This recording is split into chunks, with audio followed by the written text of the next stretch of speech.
Bonjour à tous, bonjour chers frères et sœurs, bonjour à tous ceux qui nous rejoignent à travers ces connexions. On vient de passer un bon temps de louange et de célébration et c'est un moment de joie aujourd'hui parce que nous célébrons la venue du Saint-Esprit parmi nous, la venue du Saint-Esprit dans le monde. Et c'est un événement particulier dans la vie d'une église, dans la vie des chrétiens. Parce que Dieu a voulu marquer ce moment par un événement particulier. Il nous a promis le Saint-Esprit et il est arrivé en ce jour de la Pentecôte d'une manière particulière. Et cela a étonné beaucoup de gens qui étaient à Jérusalem ce jour-là. Ils ont vu des événements extraordinaires, des choses qui venaient du ciel comme des flammes de feu qui se posaient sur la tête des apôtres et des disciples qui étaient là à Jérusalem ce jour-là et se sont mis à parler dans des langues qu'ils n'avaient pas l'habitude de parler et tout le monde se comprenait. Et c'était vraiment un événement extraordinaire. Mais le Saint-Esprit était déjà en circulation le Saint-Esprit était déjà là même depuis l'Ancien Testament. L'Esprit de Dieu était toujours là.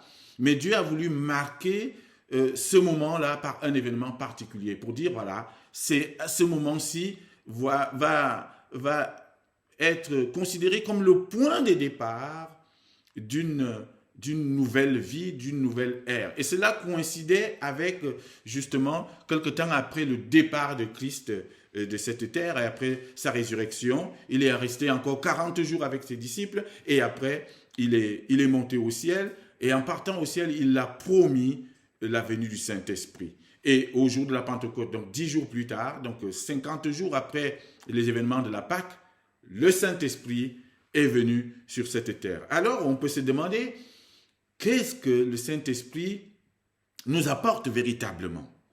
Et ce matin, je voulais vraiment qu'on se focalise sur ce que le Saint-Esprit vient faire.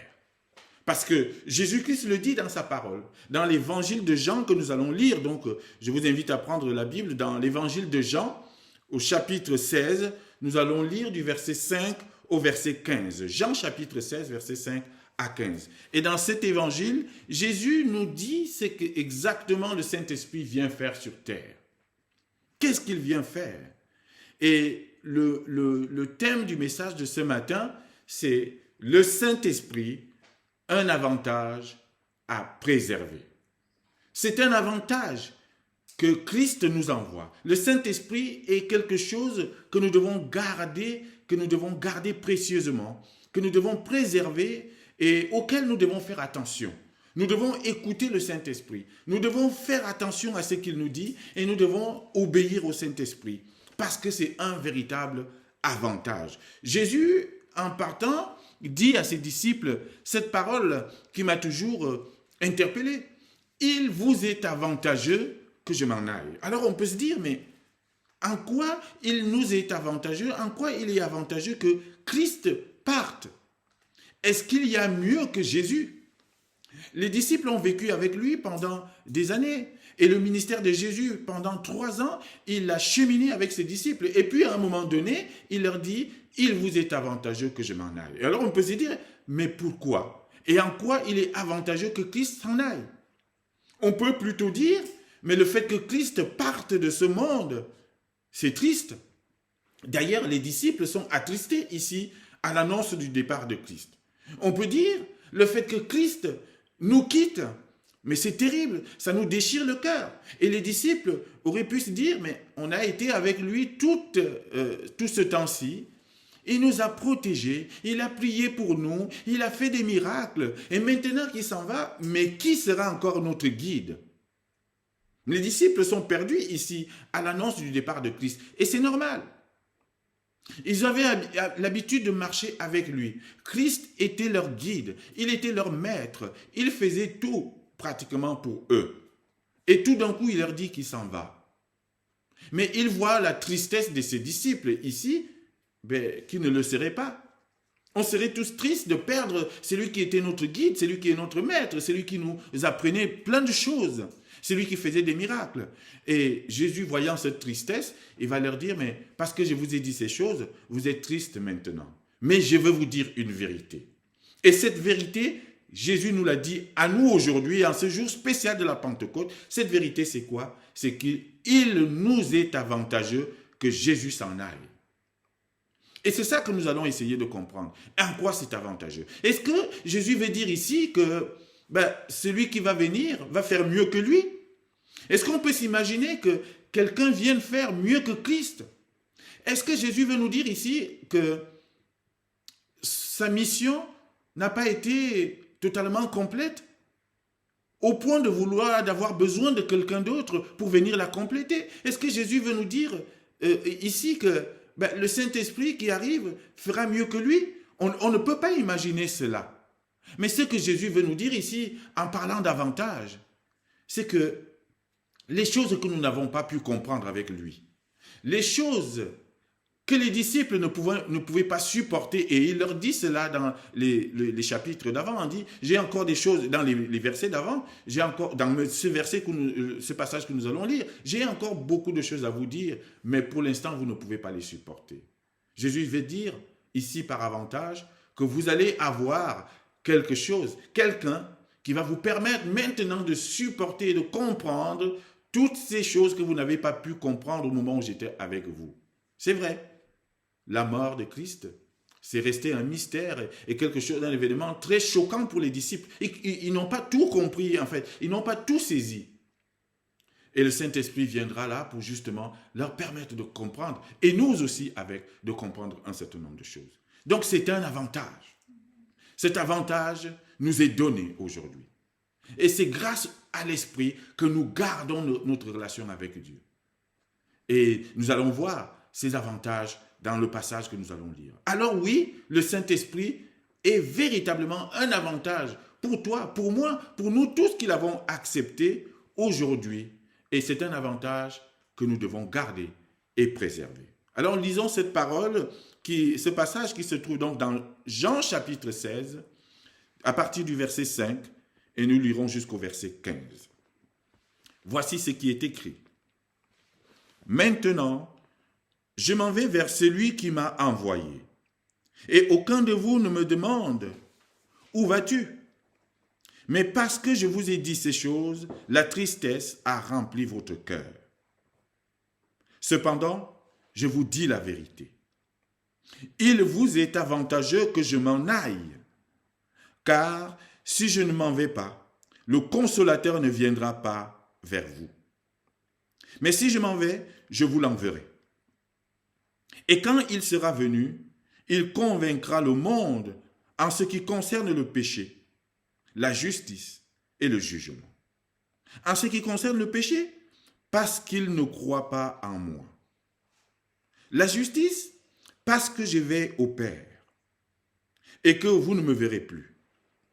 Le jugement, parce que le prince de ce monde est jugé.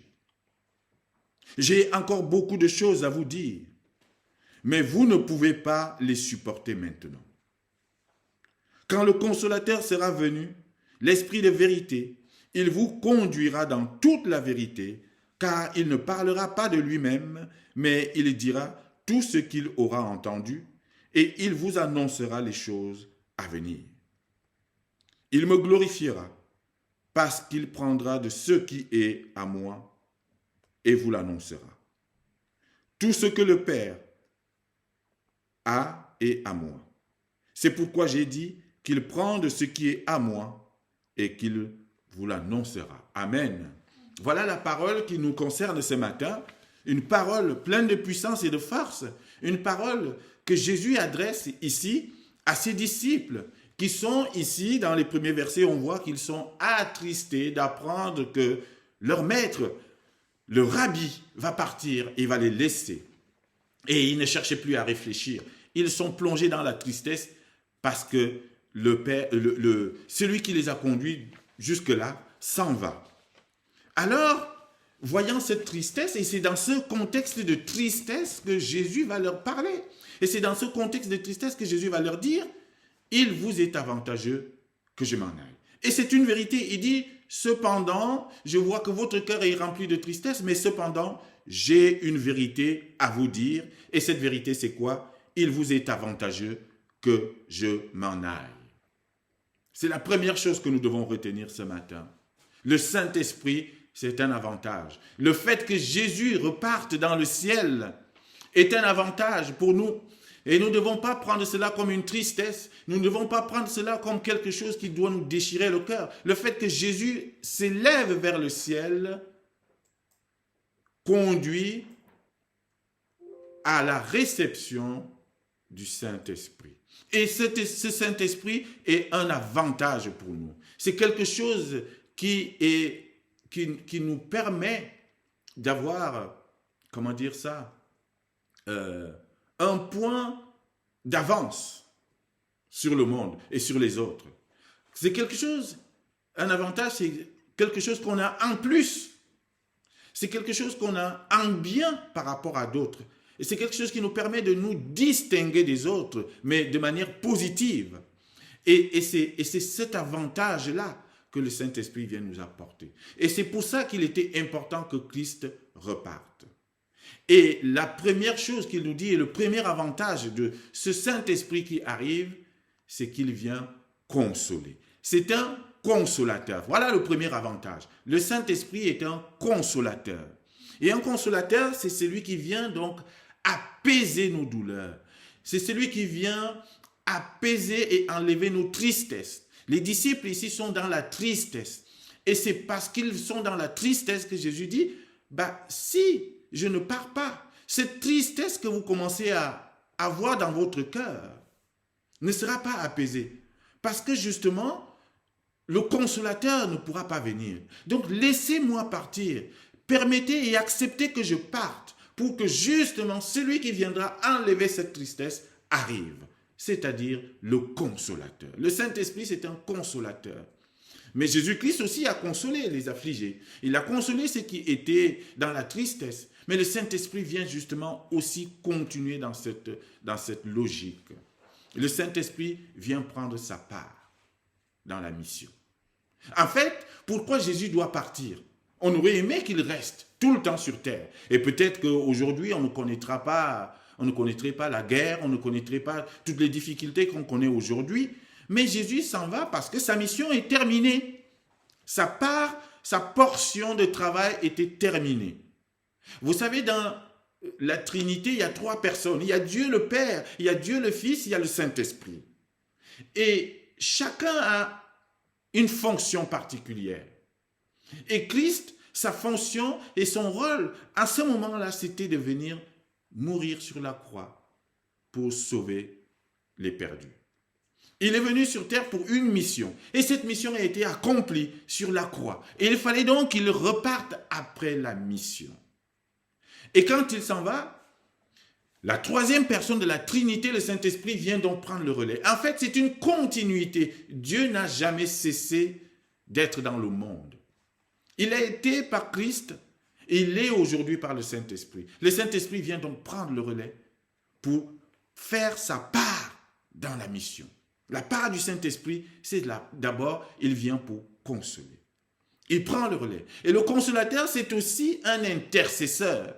Le Saint-Esprit va intercéder et il va continuer à créer ce lien qui nous était déjà rétabli par Jésus-Christ entre nous et le Père. Il vient donc intercéder. C'est ce qui fait que quand on prie par l'Esprit, c'est l'Esprit qui vient prendre nos prières, qui les transforme et qui les ramène auprès du Père, afin que le Père les agrée, afin que le Père les valide.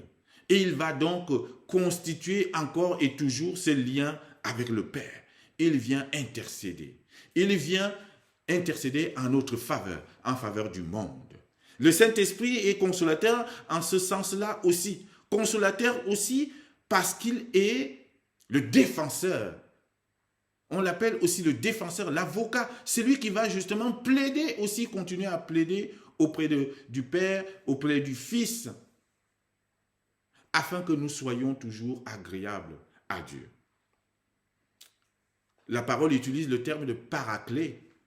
Paraclet, ça veut dire tout simplement appeler à côté d'eux, appeler auprès d'eux. Et donc, il vient auprès de nous pour nous conduire, pour nous consoler, pour intercéder et pour nous défendre. et enlever cette tristesse, cet esprit de tristesse. C'est ça que le Saint-Esprit vient faire. Il vient donc comme un consolateur. Ça, c'est le premier avantage. Le deuxième avantage, et ce qu'il vient faire, et Jésus-Christ lui dit, mais il nous le dit ici, et quand il sera venu, quand le Saint-Esprit sera venu, qu'est-ce qu'il fera, à part, en dehors du fait qu'il console? Il viendra convaincre. Il viendra convaincre le monde. Et cette mission de convaincre le monde est très importante. Parce que s'il ne venait pas convaincre le monde de certaines choses, nous serions encore toujours plongés dans les ténèbres. La première chose que le Saint-Esprit vient faire, la première conviction qu'il vient nous apporter, il vient convaincre le monde de péché. Et c'est très important. Il vient nous convaincre que nous sommes pécheurs et que nous sommes tombés et donc que nous avons besoin de Dieu et donc que nous avons besoin de repentance et donc nous avons besoin de Christ. Si le Saint-Esprit ne nous convainc pas de péché, le monde serait encore, et vous me direz que en grande partie, il y a encore cette partie des ténèbres, mais encore c'est toute la terre qui sera encore plongée dans les ténèbres. Il n'y aurait pas de chrétiens aujourd'hui, il n'y aurait pas d'hommes de foi aujourd'hui, il n'y aurait pas de serviteurs de Dieu aujourd'hui. Et il y a tout cela parce que le Saint-Esprit, à un moment donné, m'a convaincu, moi, ou t'as convaincu, toi, que la voie que tu es en train de suivre n'est pas la bonne. Et donc, il fallait revenir à Christ, se repentir et venir à Christ. Nous avons besoin de Christ. C'est ça que le Saint-Esprit vient nous dire. Il vient nous convaincre de péché. Il vient nous convaincre donc de nous détourner de nos péchés pour aller à Christ. Et aller à Christ, c'est le chemin du salut. Si le Saint-Esprit ne nous convainquait pas de cela, nous serions toujours dans notre marche, dans les désirs, dans les plaisirs du monde, dans la chair, ne sachant pas que nous étions là en train d'emprunter la voie qui nous conduit directement à la mort. Et le Saint-Esprit est venu nous dire à un moment donné, non, stop, cette voie n'est pas la bonne. Ça, c'est le péché. Alors tu as besoin de repentance. Tu as besoin de Christ et tu as besoin de reprendre ce chemin qui va te conduire à la vie éternelle. Heureusement que le Saint-Esprit est là. Il vient nous convaincre de péché. Il vient convaincre le monde aussi de justice. Justice à propos de quoi? À propos de Jésus-Christ. Il vient convaincre ses disciples qui sont attristés de revoir le Christ repartir au ciel, que non, c'est important et c'est bien que Christ retrouve son trône de gloire et la justice est rétablie. Celui qui a été tué injustement, Jésus-Christ, celui qui a été livré injustement à la mort, doit maintenant, après la résurrection, retrouver son trône de gloire et la justice est rétablie. Oui, et c'est ce que le Saint-Esprit nous permet de comprendre aujourd'hui. Et c'est ça qu'il permet aux disciples, justement, de ne plus être attristés. De dire, c'est normal, c'est juste, c'est tout simplement le juste retour des choses. C'est normal que Christ retrouve son trône qu'il avait avant de venir sur terre. Son trône de gloire, auprès de son Père. Et c'est cela la justice, elle est rétablie. L'injuste, celui qui est mort injustement, a retrouvé maintenant son trône et sa place auprès de Dieu. C'est ça que l'Esprit vient dire. Et l'Esprit de Dieu vient nous convaincre d'une troisième chose, de jugement. Le jugement à propos de qui? À propos du prince de ce monde. Et c'est ce que la parole nous dit. Il dit, au verset 11, le jugement parce que le prince de ce monde est déjà jugé. Et c'est qui le prince de ce monde? C'est le diable. C'est l'adversaire. C'est Satan, c'est lui le prince de ce monde, c'est lui qui tient le monde, et c'est lui qui essaie de nous diriger et de nous manipuler. Mais la parole nous dit ici que c'est le Saint-Esprit qui vient nous convaincre que ce diable-là, ce Satan-là, cet esprit, ce prince du monde est déjà jugé. Ne vous inquiétez pas, il est déjà condamné. Et ce qu'il est en train de faire, c'est juste un dernier tour avant de se retrouver définitivement dans les liens, dans les chaînes. Et cela nous permet de faire quoi? De ne pas, justement, trembler lorsque l'adversaire nous bouscule. Cela nous permet de rester confiants. Cela nous permet de ne pas avoir peur lorsque l'adversaire essaie de nous faire du mal et de se dire non, ce que tu fais, c'est du bluff, c'est de l'illusion. Tu es déjà condamné. Et c'est ce que l'Esprit vient nous dire. L'Esprit vient nous convaincre de cela, que nous avons la victoire en Jésus-Christ, puisqu'il a vaincu la mort. Et c'est l'Esprit qui nous permet de comprendre ça. Sans le Saint-Esprit, les gens ne comprendraient pas tout ça. Et ceux qui n'ont pas encore suffisamment cet esprit en eux, aujourd'hui, vous vous rendez compte qu'aujourd'hui, ils ont du mal à comprendre ces choses de la parole de Dieu. Ils ont du mal à comprendre que Christ ait accepté de mourir. Ils ont du mal à comprendre qu'il est ressuscité. Ils ont même du mal à comprendre justement la plupart des vérités de la parole de Dieu. C'est l'Esprit aujourd'hui qui nous a permis et qui nous permet de comprendre cela. Deuxième chose que le Saint-Esprit vient faire et qui est donc un avantage, c'est qu'il vient nous convaincre. Et la troisième chose et le troisième avantage ici que le Saint-Esprit apporte, c'est qu'il vient nous conduire dans la vérité. C'est ce que nous dit Jésus-Christ lui-même au verset 13 que nous venons de lire. Quand le Consolateur sera venu, l'Esprit de vérité, il vous conduira dans toute la vérité, car il ne parlera pas de lui-même, mais il dira tout ce qu'il aura entendu et il vous annoncera les choses à venir. Il vient nous conduire dans la vérité. La vérité, c'est la parole de Dieu. Le Saint-Esprit vient nous dire la vérité sur la vie de Christ. Peut-être ces choses qu'on ne comprenait pas au départ lorsqu'on n'était pas en Christ. Le Saint-Esprit, une fois qu'on a accepté Jésus-Christ, le Saint-Esprit s'est posé sur nous. Et à partir de ce moment-là, on a commencé à comprendre la vie de Christ. Et c'est par le Saint-Esprit qu'on peut déclarer que Christ est Seigneur, qu'il est le Messie, qu'il est le Sauveur du monde. Si on n'a pas l'Esprit Saint, ces choses, on ne les déclare pas n'importe comment. Parce qu'on ne les connaît pas, parce qu'on ne les comprend pas. C'est le Saint-Esprit qui nous pousse à déclarer que Christ est le Messie, il est le Sauveur du monde. Et c'est ça, la vérité. Et c'est le travail du Saint-Esprit en nous. Il vient nous conduire dans cette vérité-là. Vous savez, quand Jésus a posé la question aux disciples, mais qui dites-vous que je suis? Et ils ont donné, il y a eu plein de réponses. Et Pierre a répondu, il a dit, tu es le Messie, le Fils du Dieu vivant. Et Jésus lui répond en disant, mais ce que tu viens de dire ne vient pas de toi. Cela t'a été révélé du ciel.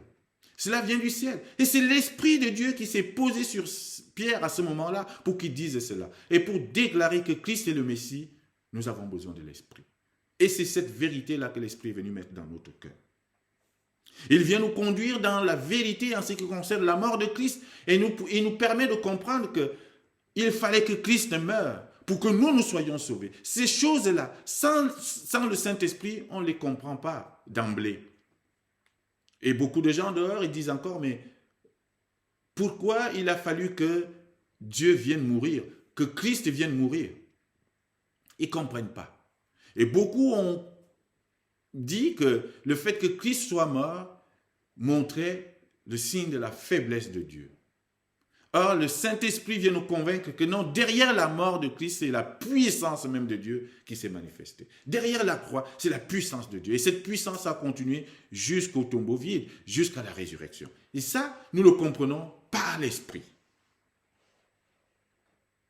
L'Esprit vient nous conduire dans toute la vérité. De telle sorte que maintenant, ces choses que les disciples ne pouvaient pas supporter, nous pouvons les supporter maintenant parce que l'Esprit nous a expliqué. L'Esprit nous a enseigné. C'est l'enseignant. C'est celui qui vient nous expliquer les choses que sans lui, nous ne pouvions pas comprendre. Et c'est cet Esprit qui pousse aujourd'hui à prêcher la parole de Dieu. C'est cet Esprit aujourd'hui qui pousse à parler de la part de Dieu. La Bible nous dit, c'est poussé par l'Esprit que les hommes ont parlé de la part de Dieu. C'est une fois que les apôtres ont reçu ces flammes sur leur tête que Pierre, pour la première fois, prend la parole et qu'il va prêcher. Une prédication qui a touché des milliers et des milliers de personnes. On n'a jamais vu autant de conversations. 3000 âmes ce jour-là se sont converties, rien qu'à la prise de parole de Pierre.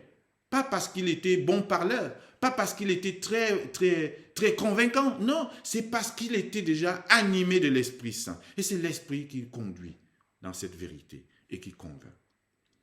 Et s'il n'y avait pas l'Esprit Saint, on n'aurait pas la Bible que nous lisons aujourd'hui. La parole nous dit, toute l'Écriture a été inspirée de Dieu.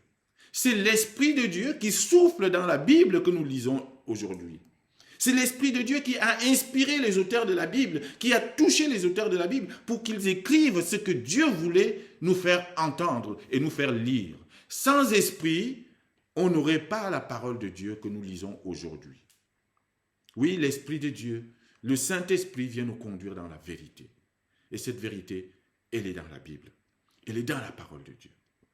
Et voilà le troisième avantage. Le quatrième avantage du Saint-Esprit, c'est qu'il vient nous annoncer les choses à venir. Dans la suite du verset 13, il nous dit ici, car il ne parlerait pas de lui-même, mais il dira tout ce qu'il aura entendu et il vous annoncera les choses à venir. Le fait de connaître ce qui va se passer dans l'avenir, c'est un avantage. Et le Saint-Esprit ne fait pas de nous des charlatans ou des devins, des gens qui vont lire dans une boule de cristal. Non, il nous raconte, il nous dit, il nous annonce ce qui va arriver afin que nous en ayons parfaite connaissance. Il nous annonce des choses à propos du dernier jour. Il nous annonce des choses à propos de notre vie éternelle. Il nous annonce des choses à propos de la Jérusalem céleste. Il nous annonce que nous allons vivre l'éternité avec notre Seigneur. Ceux qui croient, et ils iront auprès du Père, que nous passerons toute notre vie avec. Ces choses, le Saint-Esprit nous les annonce maintenant, afin de fortifier notre foi, afin de travailler, de maintenir notre espérance. Le Saint-Esprit nous annonce les choses à venir. Le Saint-Esprit a permis et nous permettra et permet de prophétiser. La parole nous dit, dans Joël, au chapitre 2, je lis quelques versets, à partir du verset 28, « Après cela, je répandrai mon esprit sur toute chair. Vos fils et vos filles prophétiseront. Vos vieillards auront des songes et vos jeunes gens des visions. Même sur les serviteurs et sur les servantes, dans ces jours-là, je répandrai mon esprit. Je ferai paraître des prodiges dans les cieux et sur la terre, du sang, du feu et des colonnes de fumée. Le soleil se changera en ténèbres et la lune en sang avant l'arrivée du jour de l'Éternel, de ce jour grand et terrible. » Voilà les choses que le Saint-Esprit nous permet de connaître. Prophétiser, avoir des songes, des visions. Dieu peut parler tantôt d'une manière, tantôt d'une autre. Et il peut parler à travers ses serviteurs. Il peut parler à travers toi. Il peut te faire voir un certain nombre de choses. Mais ça, c'est l'Esprit de Dieu. C'est l'Esprit Saint qui te permet d'accéder à cela. Oui, et c'est un avantage. Le fait de connaître les choses qui arriveront et prépare notre foi et nous permet d'être justement fortifiés dans notre foi. Il nous annonce les choses à venir. Les choses qu'il aura entendues du Père et du Fils, lui, il nous les annonce pour notre parfaite connaissance. Et ce qui fait qu'aujourd'hui, celui qui est animé du Saint-Esprit a toujours un coup d'avance. Le Saint-Esprit nous avertit. Le Saint-Esprit nous conseille. Le Saint-Esprit nous évite des situations. Et c'est ce que beaucoup de gens, parfois on appelle l'intuition, parfois on appelle le sixième sens, parfois on dit l'Esprit, quelque chose m'a dit. Mais c'est le Saint-Esprit qui te parle, qui te conduit et qui te permet d'éviter un certain nombre de choses. Et c'est un avantage. Le cinquième avantage du Saint-Esprit, le Saint-Esprit vient glorifier le Père. Il vient glorifier le Fils. Il ne vient pas comme un concurrent, et c'est pour ça que je disais au départ, quand il dit, il vous est avantageux que je parte, Jésus-Christ, il n'est pas en train de nous dire, mais le Saint-Esprit viendra faire mieux que moi. Non, l'œuvre de Christ a été parfaite, et sa mission a été accomplie. Mais le Saint-Esprit vient justement nous ouvrir les yeux sur justement la profondeur de cette œuvre de Christ. Il vient nous ouvrir les yeux sur la puissance de Dieu, sur la puissance du Père, sur la puissance de la résurrection. Il vient nous ouvrir les yeux sur la gloire de Dieu. Il vient glorifier le Seigneur. Les trois personnes de la Trinité ne sont pas en concurrence. Non, ils se complètent et parfaitement. Et le Saint-Esprit vient glorifier le Père. Il vient prendre les choses qu'il aura entendues du Père et du Fils il vient nous les annoncer. Il vient prendre la gloire qu'il a vue du Père et du Fils. Il vient nous la montrer afin que nous comprenions. Oh, j'estime que nous ne sommes pas assez humiliés devant le Seigneur et devant la gloire de Dieu. Et le Saint-Esprit vient nous permettre justement de glorifier le Seigneur, de glorifier Dieu, de nous incliner, de nous prosterner devant sa face et de prendre conscience de la puissance de ce Dieu. C'est par le Saint-Esprit que nous comprenons cela. Si nous adorons Dieu aujourd'hui, nous ne l'adorons pas par notre chair. C'est par l'Esprit, parce que Dieu lui-même est Esprit. Les vrais adorateurs, c'est ceux qui adorent Dieu en esprit et en vérité. Pas avec la chair, pas avec le je ne sais pas quoi, c'est en esprit. Et l'Esprit de Dieu vient nous permettre de glorifier encore davantage le Père et le Fils. Et c'est un avantage que tout le monde n'a pas.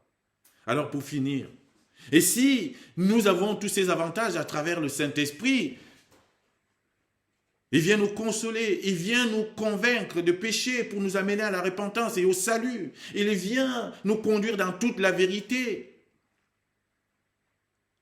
Il vient nous annoncer les choses à venir. Il vient nous permettre et nous montrer la gloire de Dieu. Il vient glorifier le Père et le Fils. Si nous avons tous ces avantages, chers frères et sœurs, j'ai envie de dire pour finir, quand on a un avantage, on le garde et on le préserve. Garde ton avantage. Garde le Saint-Esprit qui est en toi. Garde et ne gaspille pas cet avantage que tu as. Il est avantageux que Christ s'en aille pour que le Saint-Esprit vienne manifester des choses extraordinaires en toi. Pour te permettre encore d'avoir une foi zélée, animée, fortifiée. Oui, garde cet avantage et ne gaspille pas l'avantage que tu as à travers le Saint-Esprit. Et comment on peut gaspiller l'avantage? Vous savez, on peut parfois frustrer le Saint-Esprit par nos comportements, par nos attitudes qui n'honorent pas Dieu. Oui, le Saint-Esprit, c'est un gentleman. Quand tu commences à le bousculer, à faire des choses qui n'honorent pas Dieu, alors il se met en veille. Parfois, il se met un peu à l'écart. Et c'est bien dommage. Et la parole de Dieu nous dit, n'attristez pas le Saint-Esprit. Oui, on peut gaspiller cet avantage en attristant le Saint-Esprit par nos paroles qui n'honorent pas Dieu. Vous savez, par toutes ces paroles mauvaises qu'on peut entendre, par tous ces comportements, ces attitudes qu'on peut voir dans le monde aujourd'hui. Toutes ces choses attristent le Saint-Esprit parce qu'il n'est là que pour nous encourager, pour nous amener à être davantage auprès de Christ. Et quand on commence à manifester autre chose, alors il est triste. N'attristez pas le Saint-Esprit. Et on peut gaspiller cet avantage en étouffant le Saint-Esprit. Et on peut l'étouffer de différentes manières. Justement, en adoptant les comportements du monde. En essayant d'imiter les mauvaises choses du monde. On étouffe le Saint-Esprit. Il n'attend qu'une chose en toi. C'est d'exploser. C'est de te donner du zèle pour aller encore de plus en plus auprès de Christ et lui ressembler de plus en plus. Oui, on peut garder cet avantage en cherchant à ressembler à Christ tous les jours. Et on peut garder cet avantage en faisant du bien. On peut garder cet avantage en manifestant chaque jour les fruits de l'Esprit. Gardons cet avantage en restant auprès de Christ, en marchant avec lui. Alors oui, cet Esprit nous permettra d'aller encore plus loin, plus haut, plus fort, jusqu'au jour de la fin. Que le Saint-Esprit de Dieu se pose et se manifeste encore d'une manière extraordinaire pour vous aujourd'hui, afin que le Christ et le Père soient glorifiés. Amen.